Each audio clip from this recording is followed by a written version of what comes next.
Welcome back to College Football Addiction. Today we're going to talk a little bit about Colorado after they shocked UCF by blowing them out as a 2-touchdown underdog.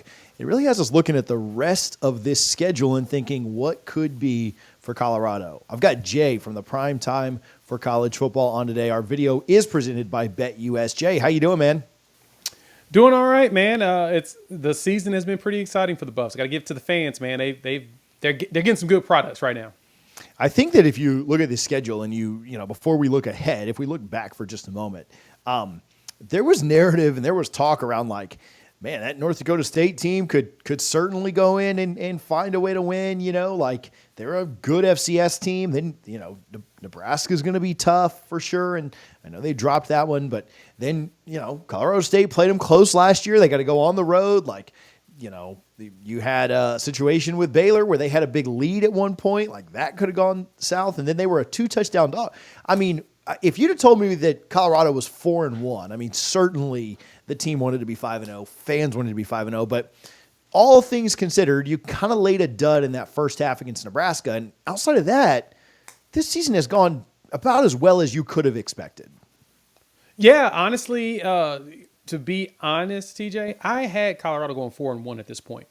The way my predictions set, I had Colorado honestly winning every game up to UCF. If you want to, you can check on the channel.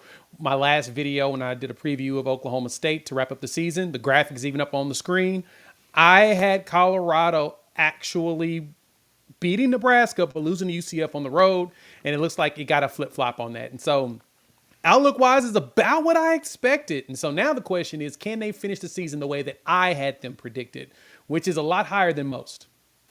So when you look at this year now and you look at what's coming, there is, and it's almost great that it's a bye week because it gives Colorado 2 weeks to get ready for it. But to me, the game of the year, the game that is going to determine the trajectory of what this team can do is that Kansas State game. And Kansas State, to me, is the best team left on the schedule. They're the highest rated team on the schedule. They're the team that ESPN projects has the best chance to beat Colorado as of today for the rest of the season. And you start to think that, and we'll preview that game. I'm sure we'll get you back on and we'll talk about that next week. But you start to think that if they can win that one, there's not another game on the schedule that they can't win. Kansas State right now is still the betting favorite to win this conference. And if Colorado can upset Kansas State, you start to think, man, they've got a chance to win any game that they've got left and maybe run the table. The hype around that game next week is going to be massive. Oh, yeah, it's going to be huge because, I mean, Kansas State's ranked, number 20th in the country right now. But after that dud that they laid against BYU, honestly, I don't know if Kansas State's going to be that much of a threat to the Buffs. The Buffs are playing great football right now. And the defense, right? The defense has stepped up in the second half of every single game. The games that the defense shows up in the first half as well, they definitely win it, right? They showed up in the first half against UCF and closed them out in the second half. And Kansas State's one of those teams that have to get started going early and fast in order for them to be successful. I think that this defense can give Avery Johnson some fits and probably pull a massive upset. Can't wait to see it. Okay, I want to look at the rest of the schedule, but first, I do want to talk a little bit about the odds to win the Big 12. Colorado, now the 6th most favored team to win the conference. If you want to bet on that, you can run over to our friends over at BetUS. You can sign up using our code YouTube150. You get a 150% sign-up bonus when you do that. That's on your first deposit. Your next 2 deposits are 125% bonus on each of them. All of that up to $2,000. Right now, Colorado's at plus 1,200. That was a lot. That is a lot less than it was earlier in the year. You can go jump on that over at BetUS right now if you want to. Earlier in the year, Colorado was a very big long shot. Like they had like 10th, 11th, 12th best odds based on where you were looking. Now they're behind Kansas State, Utah, Iowa State, Arizona, and UCF. UCF, even though they lost to them, maybe just a little bit easier of a road with their Big 12 schedule. But man, if they upset the team at the very top, which again is Kansas State, their odds are going to skyrocket because they'll still be undefeated in conference. They'll be 3-0, and Kansas State's odds are going to drop because they'll have their second loss in the Big 12. And so we talked about how big that game would be, but Colorado still not right there. They're plus 1,200. It's not like a lock that they go to the Big 12 championship or anything like that, but they're starting to make a move up those charts. And if they continue to win, they're going to keep moving up and up and up. Oh, yeah, guaranteed. And the way that the Buffs are playing right now, especially the way they showed out against UCF, they look like a team that's pushing to win that conference title. Now, I don't know if they actually win it. I do think they have a very good chance of going because, like you said, when you look forward, you've got the Kansas State game, and they're coming to the crib. So with them going to Folsom Field, I think Colorado can surprise a lot of people, bringing back that old Big 12 quote unquote rivalry, or just Big 12 conference play, being they were both in the North.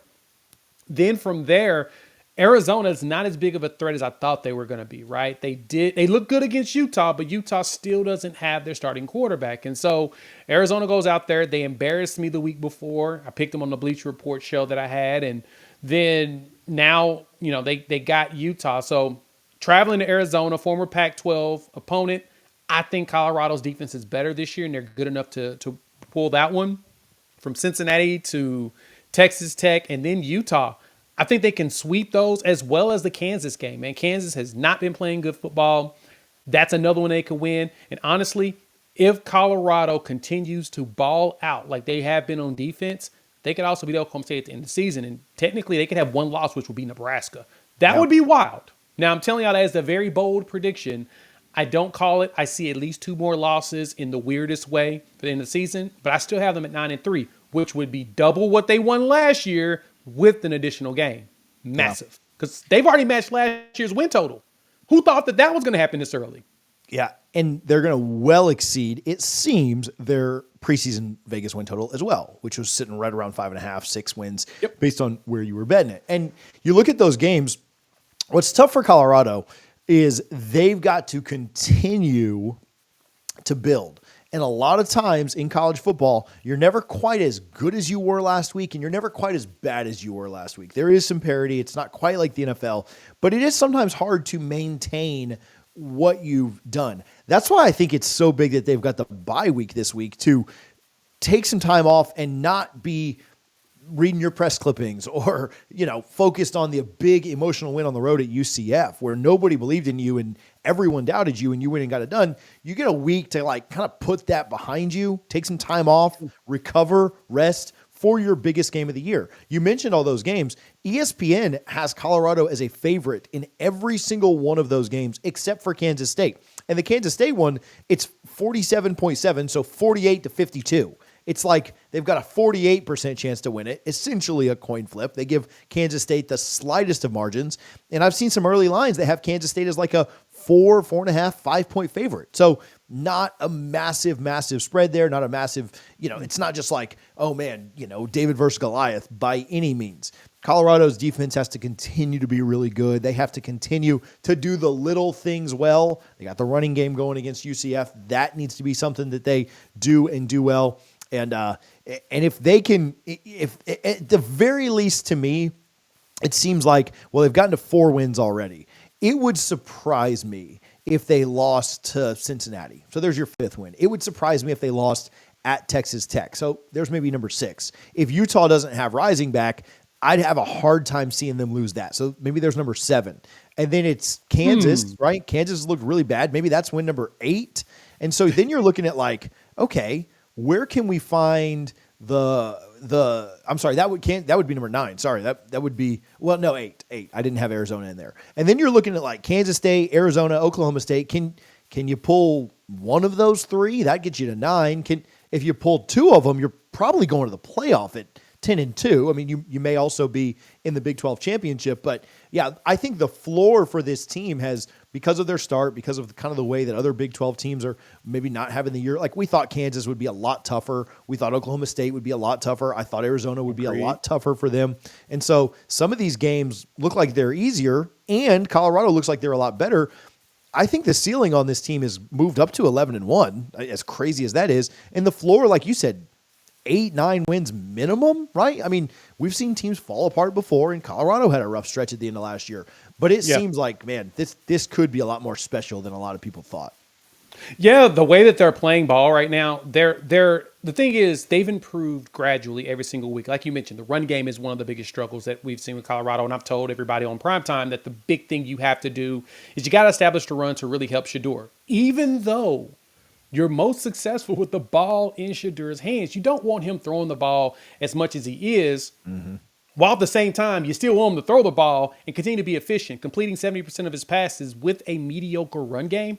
Dog, that is probably the biggest shock to how well he's performed. And I think that's why NFL scouts are saying he's probably going to be your top quarterback taken in the draft. He right now in the odds, a lot of the scouts, NFL, right? I saw one from Todd McShay, Mel Kiper. They're all saying, nah, Shador's your number one quarterback right now, especially the way he's playing. I don't think even if the season, quote unquote, falls apart, it would have to probably be him getting injured.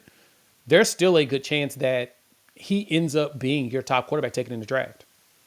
The biggest thing that we've seen this year that has really impressed has been the defense, right? And I know that, offensively they've still been really good, but I think we expected them to be good offensively. So as impressive as that's been, it hasn't surprised me at all. But to really shut North Dakota State down in the second half, they shut Nebraska down in the second half, and really even for the game, if you take away 7 points off the interception, they held Nebraska to 21 on the road. That's really good. The offense just was struggling that game. Obviously, they didn't let Colorado State do anything. And then Baylor, they, let them get out to a big lead, but then controlled them second half. I think the defense has been probably the most surprising, the biggest positive for this team. And if that can keep up, right, against some teams that have struggled offensively, there's no doubt that this is not necessarily the Big 12 of several years ago with everybody scoring a billion points. If I think they can hold Utah down, I think they can hold Cincinnati down. I think they can hold Arizona down, even Kansas State. And I know that Kansas State is kind of a weird team that is kind of boom or bust at times. If Kansas State it doesn't play well on the road, which they haven't. They didn't play well at BYU. They didn't play super well at Tulane. They really should have lost that Tulane game. If they don't play well on the road, they're going to get blown out by Colorado, much like UCF did.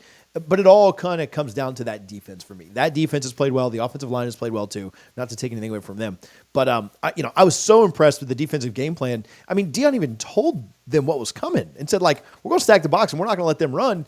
And then they did it, and they did it effectively. And so people got on that defense a lot last year. Livingston looks like he's the real deal, and the way that their defense is playing has been pretty impressive. And then when you got a guy who can jump over 4 defenders and jump in front of a pass and pick it off at any given time, and Travis Hunter, that certainly doesn't help or doesn't hurt either. Dude's absurd. It's not fair just how talented he truly is. Not right? fair. He's not fair. Oh man, no, he's not. And you made the great point of how good Robert Livingston is doing with this defense. They've improved. And that's the most important thing is that we talked about how bad the defense was last year. They've gotten better week over week, and it's going to lead to a really good season. Yeah, it's a lot of fun. Jay, where can people follow you? Where can they find you more? I know you're doing content every day on Colorado right now. It's not quite like it was back in the day, but the hype train is building right now for Coach Prime. So where can people find more of what you're doing? Yeah, you can find me over at the Prime Time for College Football here on YouTube, man. I appreciate you having me again, TJ. And yeah, the Buffs are just keep your eyes out, man. They're going to continue to shock everybody. They're hot, man. That Kansas State, I'm already, bro. Watch when that's game day, right? There's a lot going on that weekend, but don't let Coach Prime get game day here in a couple of weeks. So, hey, we appreciate BetUS a ton. Yeah, might be that. No, just give them the real thing. Give them the real thing. Sorry for Fox. I apologize, but go give them game day. We appreciate BetUS for their support. Appreciate Jay, Prime Time for College Football, for joining us. Quickly to talk about this, we're going to talk with Jay about Travis Hunter specifically in another video, so make sure you're subscribed and you don't miss that one. Jay, thanks for hanging out, bud. Appreciate it, man.